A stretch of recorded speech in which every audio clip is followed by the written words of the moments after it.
Queridos estudiantes y profesores, nuestros saludos para todos y sean bienvenidos a la actividad orientadora de hoy.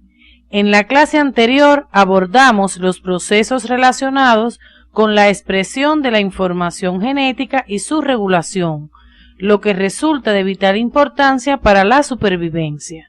Los rasgos de un nuevo individuo son determinados por genes específicos presentes en cromosomas heredados del padre y la madre y contenidos en los gametos.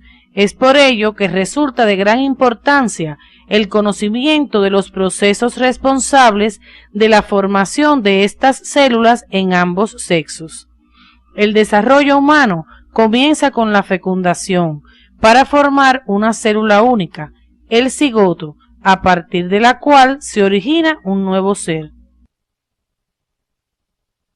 Al terminar el estudio de estos contenidos, serán capaces de explicar los fundamentos básicos del proceso de gametogénesis durante la etapa reproductiva, así como los procesos de formación y transformación del cigoto que acontecen durante la primera semana del desarrollo e interpretar las alteraciones de la fertilidad a partir de los fundamentos básicos de los procesos de formación y tránsito de los gametos y del cigoto, que permiten realizar acciones de promoción y prevención dirigidas al asesoramiento en la orientación de la planificación familiar.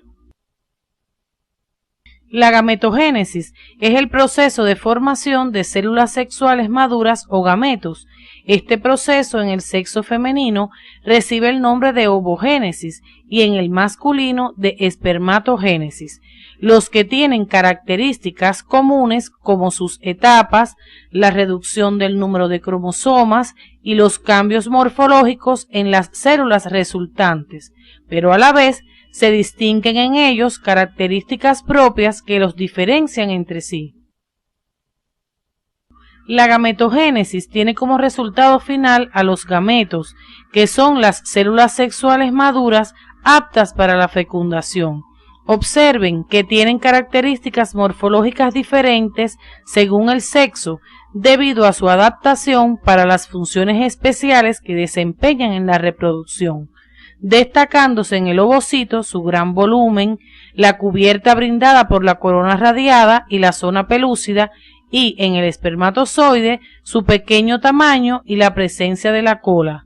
Deben estudiar estas diferencias morfológicas siguiendo las orientaciones del CD. Los gametos se originan a partir de las células germinativas primordiales, que aparecen en las paredes laterales del saco vitelino y migran hasta las gónadas en desarrollo. Los gametos son células haploides, a diferencia de las somáticas, que son diploides. Tanto la ovogénesis como la espermatogénesis presentan tres periodos sucesivos similares que son el periodo de proliferación, durante el cual las células germinativas primordiales, ubicadas desde etapas tempranas del desarrollo en las gónadas en formación, se dividen repetidamente por mitosis para dar lugar a las gonias. Un periodo de crecimiento que se caracteriza por el rápido aumento de tamaño de las gonias que dan origen entonces a los citos primarios. Todos estos grupos celulares son diploides. Y un periodo de maduración durante el cual ocurre la meiosis. En la meiosis hay dos divisiones consecutivas precedidas de una sola duplicación del ADN, por lo que se reduce a la mitad el número de cromosomas de la célula y además se intercambian bloques de genes entre cromosomas homólogos, permitiendo la variabilidad genética. A continuación, explicaremos la ovogénesis. El proceso de ovogénesis comienza en la vida prenatal con la proliferación temprana de las células germinativas primordiales, que se diferencian en ovogonias, una vez que han migrado a las gónadas genéticamente femeninas. En el periodo de crecimiento, las ovogonias dan origen a los ovocitos primarios, y en el periodo de maduración, los ovocitos primarios dan origen en la primera división meiótica a un ovocito secundario y a un corpúsculo polar, destacándose una mayor cantidad de citoplasma en el ovocito. La segunda división meiótica llega a su término solo si el ovocito es fecundado. En ese caso, el ovocito secundario da origen a un ovocito maduro y un segundo corpúsculo polar. Si esto no ocurre, la célula degenera aproximadamente 24 horas después de la ovulación. Al final de este proceso se obtienen 4 células, pero solo una es apta y continúa su desarrollo, dando origen al huevo o cigoto. Este proceso, que comenzó en etapa prenatal, se detiene al nacimiento en la profase de la primera división meiótica y continúa en la pubertad con la proliferación de 4 a 6 ovocitos cada 28 días de forma cíclica. Estos ciclos se repiten durante la vida fértil de la mujer y se detienen alrededor de los 50 años con la menopausia. Los ovocitos desde la etapa prenatal se encuentran en el ovario rodeados por un grupo de células conocidas como células foliculares, formando los folículos primordiales. En cada ciclo ovárico comienzan a madurar de 4 a 6 folículos primordiales y solo uno generalmente llega a folículo maduro, reiniciándose entonces la primera división meiótica del ovocito. Para el día 14 del ciclo se expulsa en la ovulación un ovocito secundario que tiene detenida la segunda división meiótica, la que solo se termina si el ovocito es fecundado. Deben estudiar los contenidos referentes al ciclo ovárico siguiendo las orientaciones del CD. A continuación abordaremos la espermatogénesis. Durante la vida prenatal en el varón ocurre la formación de un estrato o capa de células germinales o células madres que se mantienen inactivas hasta la pubertad, momento en que comienza realmente el proceso de espermatogénesis, transitando por el período de proliferación donde las células germinativas primordiales dan origen a las espermatogonias.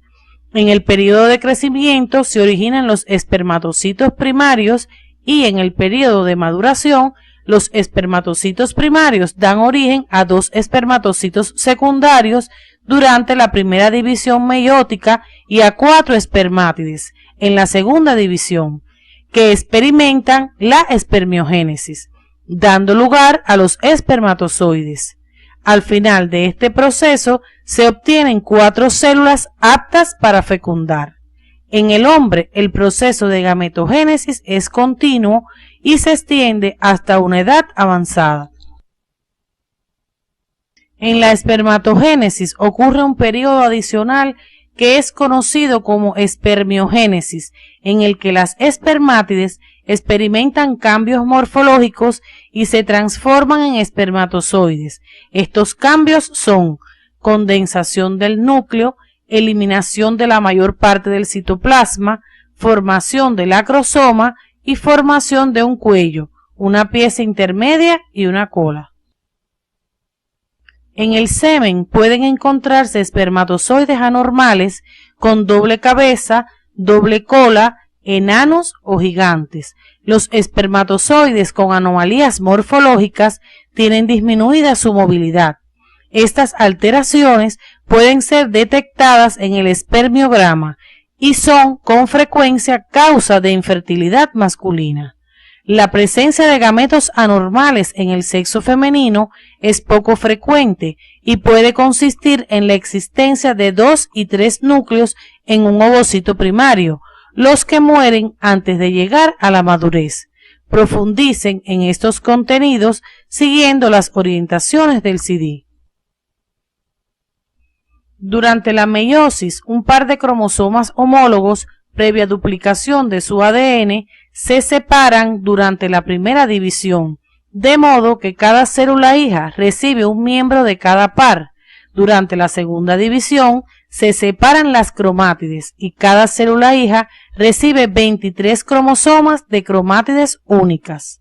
Sin embargo, En ocasiones, la separación no ocurre durante la primera o segunda división meiótica.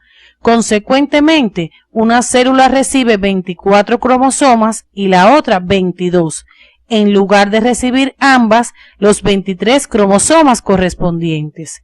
Cuando al producirse la fecundación, un gameto que posee 23 cromosomas se combina con un gameto que posee 24 cromosomas, resulta un individuo con 47 cromosomas, pues tiene un cromosoma de más en uno de sus pares, o sea, una trisomía, mientras que al combinarse un gameto con 23 cromosomas con otro que solo porta 22, resulta un individuo con 45 cromosomas, pues le falta un componente de un par, resultando una monosomía. La incidencia de anomalías cromosómicas en la mujer, incluida la no disyunción, aumenta con la edad a partir de los 35 años. Una de las trisomías más conocidas es el síndrome de Down, causado por una copia de más en el cromosoma 21.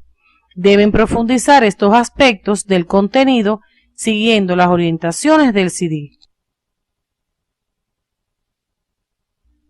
Una vez formados los gametos, estos deben encontrarse para lograr la fecundación.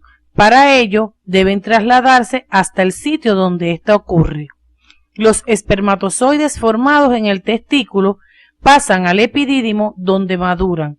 Posteriormente, ascienden por el conducto deferente, sumándoseles las secreciones de las vesículas seminales y prostática, para constituir el semen que sale por la uretra. En la mujer, poco antes de la ovulación, las fimbrias de las tubas uterinas cubren la superficie del ovario. Al ocurrir la ovulación, las contracciones rítmicas de la misma llevan al ovocito con algunas células foliculares hacia ella, donde los movimientos de los cilios y las contracciones de la capa muscular lo transportan hacia el útero. Los espermatozoides son depositados en la vagina, donde existe un pH ácido que destruye gran parte de ellos. Debido a la movilidad de los espermatozoides y a las contracciones uterinas, cierta cantidad asciende por el útero y las tubas, alcanzando el tercio externo de estas. Los espermatozoides recién eyaculados no pueden fecundar. A su paso por el útero y las tubas experimentan un proceso de acondicionamiento previo a la fecundación, denominado capacitación. Durante este proceso, el espermatozoide adquiere su capacidad fecundante. Para ello, se elimina una capa de glucoproteínas y proteínas plasmáticas de la membrana que recubre al acrosoma. Únicamente los espermatozoides capacitados pueden pasar a través de las células de la corona radiada y experimentar la reacción acrosómica. La misma se produce al unirse el espermatozoide a la zona pelúcida y consiste en la liberación de enzimas del tipo de acrosina y tripsina necesarias para penetrar la zona. La fecundación es el proceso en virtud del cual se fusionan los gametos masculino y femenino. Esta se produce en la porción ampular de la tuba uterina. Consta de 3 fases que son penetración de la corona radiada, penetración de la zona pelúcida y fusión de las membranas celulares del ovocito y del espermatozoide. Para penetrar la corona radiada se hace necesaria la dispersión de las células foliculares que la conforman. En ello participan enzimas de la mucosa tubárica y de los espermatozoides. La capacidad motriz de los espermatozoides es importante, pues de los 200 a 300 millones depositados en la vagina, solo 300 a 500 llegan al sitio de fecundación y solo los capacitados pasan a través de la corona radiada. La zona pelúcida es atravesada por los espermatozoides gracias a las enzimas que se liberan por el acrosoma durante la reacción acrosómica. El espermatozoide que primero logre atravesar la zona pelúcida se pone en contacto con la membrana plasmática del ovocito. Las membranas plasmáticas del ovocito y el espermatozoide se fusionan en el sitio de unión, penetrando en el citoplasma del ovocito solo la cabeza y la cola del espermatozoide, mientras que su membrana celular queda en el exterior. Tan pronto como el espermatozoide penetra en el ovocito, este responde de la manera siguiente: reacción cortical y de zona, reanudación de la segunda división meiótica y activación metabólica del huevo, que permite los fenómenos celulares y moleculares relacionados con las primeras etapas del desarrollo.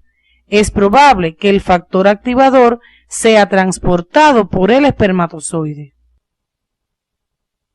En la reacción cortical se produce la liberación de enzimas lisosómicas por gránulos corticales que se encuentran por debajo de la membrana plasmática del ovocito. Estas enzimas provocan cambios de las propiedades de la membrana plasmática y de la estructura y composición de la zona pelúcida, las que se hacen impermeables a otros espermatozoides. De tal manera se impide la polispermia. En la imagen pueden apreciar varios espermatozoides incrustados en la zona pelúcida que no pueden penetrarla. La penetración del espermatozoide activa la reanudación de la segunda división meiótica del ovocito y la formación del segundo cuerpo polar. El núcleo del ovocito se convierte en el pronúcleo femenino, mientras que el núcleo del espermatozoide forma el pronúcleo masculino. Ambos son haploides y morfológicamente indistinguibles. Fíjense que durante su crecimiento se aproximan y establecen contacto íntimo entre sí, perdiendo sus envolturas nucleares, con lo que se inicia la división mitótica previa duplicación del ADN. Posteriormente, los 23 cromosomas maternos y los 23 paternos se disponen en el uso, se dividen longitudinalmente por el centrómero y las cromátides se desplazan hacia los polos opuestos para brindar a cada célula del cigoto el número diploide normal de cromosomas y la cantidad normal de ADN. Simultáneamente, aparece un profundo surco en la superficie de la célula que gradualmente divide al citoplasma en dos partes para originar las primeras blastómeras. A manera de resumen, podemos plantear que la fecundación es un proceso que trae como resultado la formación de un cigoto que contiene una combinación de cromosomas diferentes a las de sus progenitores. Este mecanismo constituye la base de la herencia y de la variación de la especie humana. El restablecimiento del número diploide de cromosomas, la determinación del sexo del nuevo individuo, en dependencia del cromosoma sexual que aporte el espermatozoide, e inicio de la segmentación con la primera división mitótica del cigoto, proceso que orientaremos a continuación. La segmentación consiste en una serie de divisiones mitóticas sucesivas que experimenta el huevo o cigoto durante su desplazamiento por la tuba uterina en dirección al útero durante la primera semana del desarrollo. Con la primera división se obtiene el cigoto bicelular y se identifican las blastómeras. Estas células se tornan cada vez más pequeñas con las divisiones sucesivas en la medida que se comparte el citoplasma ovular entre ellas, hasta alcanzar la proporción núcleo-citoplasma de la especie. A partir de 8 blastómeras ocurre la compactación celular.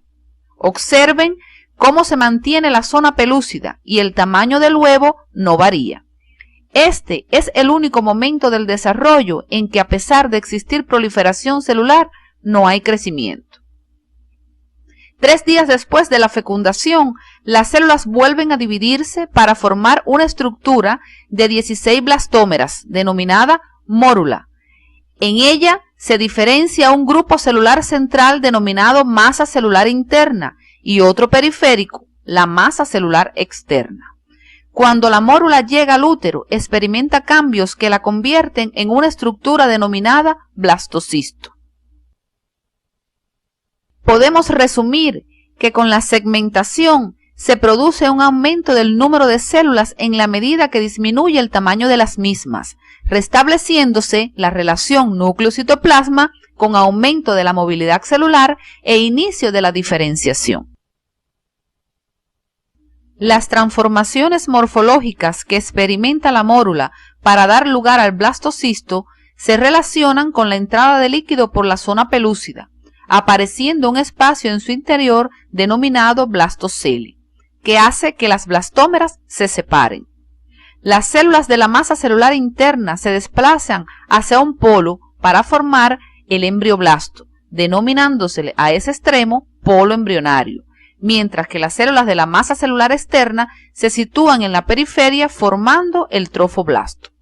El blastocisto permanece libre en el útero por 2 días, nutriéndose de las secreciones de las glándulas uterinas, mientras que la zona pelúcida va degenerando. Al 6º día del desarrollo prenatal, el blastocisto comienza su implantación en la pared anterior o posterior del cuerpo del útero. Este es un proceso que comienza en la primera semana de desarrollo y culmina durante la segunda.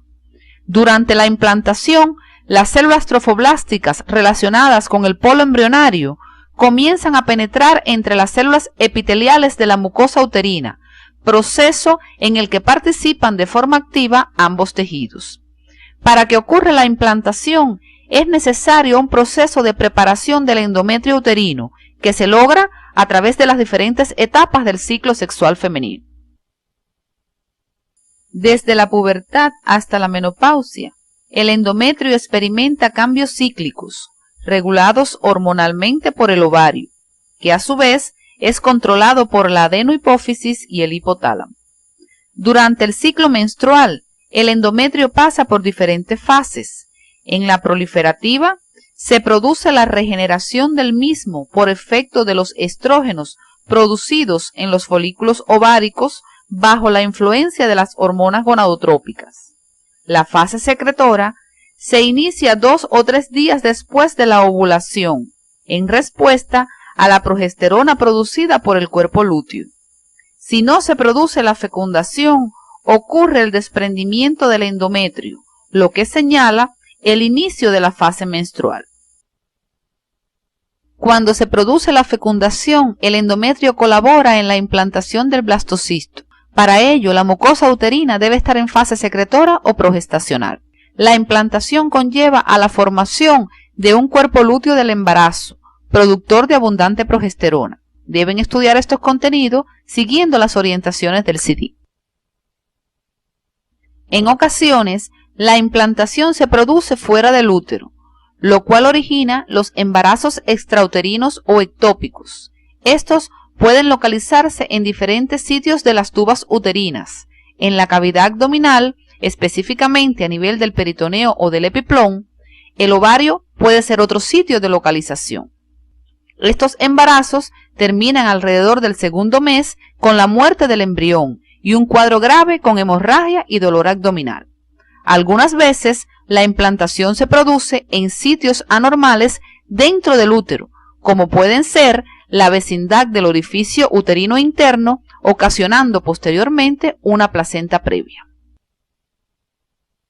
El 95% de los embarazos ectópicos se encuentran localizados en las tubas uterinas, en su mayor parte en la ampolla o en el tercio externo de estas. El conocimiento de los eventos de la gametogénesis, la fecundación, la fisiología del ciclo reproductor femenino e implantación ha despertado gran interés científico y público en el campo de la medicina de la reproducción, para dar respuesta a 2 aspectos que desde ángulos diferentes demandan de la ciencia soluciones concretas. Nos referimos a los métodos anticonceptivos y al diagnóstico y tratamiento de la infertilidad. Estos temas, que han suscitado un intenso debate sobre los asuntos éticos, morales y jurídicos, serán orientados a continuación. El control de la natalidad ha sido una preocupación en todas las épocas, por lo que el ser humano ha realizado numerosos esfuerzos orientados a la búsqueda de métodos que le permitan a la mujer pensar y vivir la maternidad no como su destino, sino como una opción. Los métodos anticonceptivos ayudan a las parejas a tener el número de hijos que desean y en el momento en que estén mejor preparados. Existen diferentes tipos de métodos anticonceptivos con diferentes mecanismos de acción, ventajas y desventajas. Cada pareja debe escoger con la ayuda del médico el método que más le conviene de acuerdo a su salud, edad, número de hijos que tengan y necesidades. Es indudable que no existe el método anticonceptivo ideal.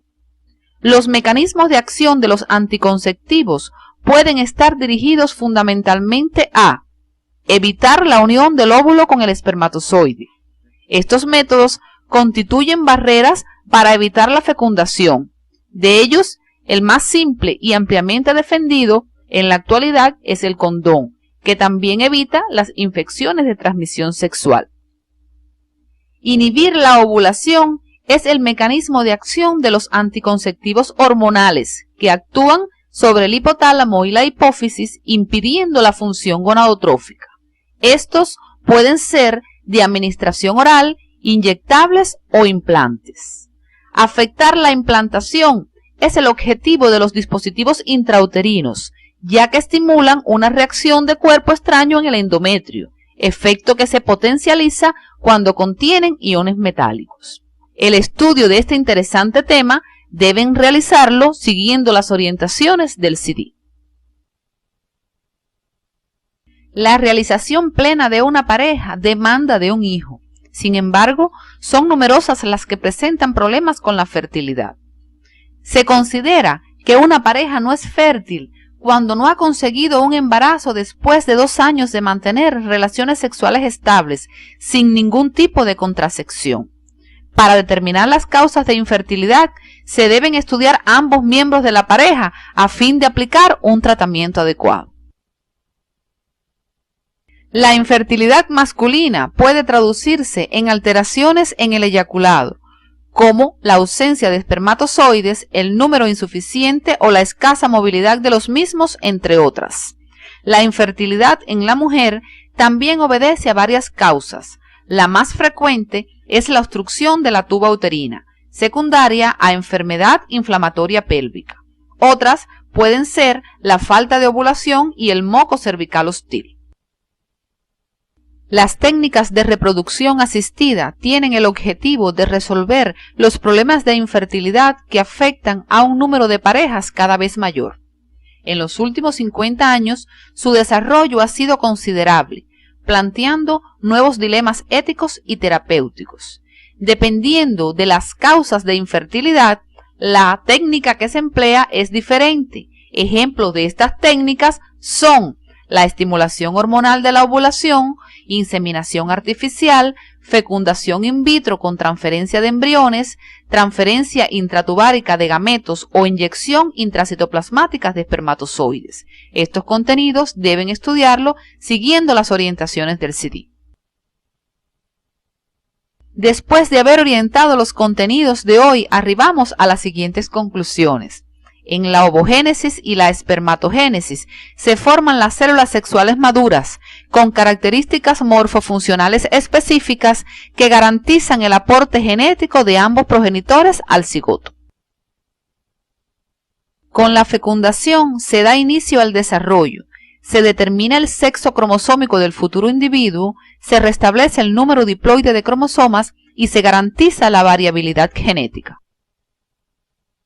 Durante la primera semana, el cigoto experimenta divisiones celulares que restablecen la proporción núcleo-citoplasma, así como transformaciones que permiten su implantación en el endometrio en fase secretora.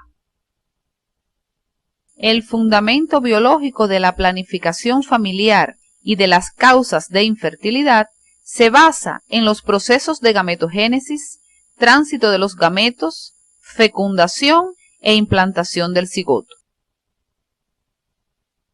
En la actividad de hoy orientamos cómo ocurre la formación de los gametos y del huevo o cigoto, así como los diferentes estadios por los que éste transita hasta su implantación en la mucosa uterina.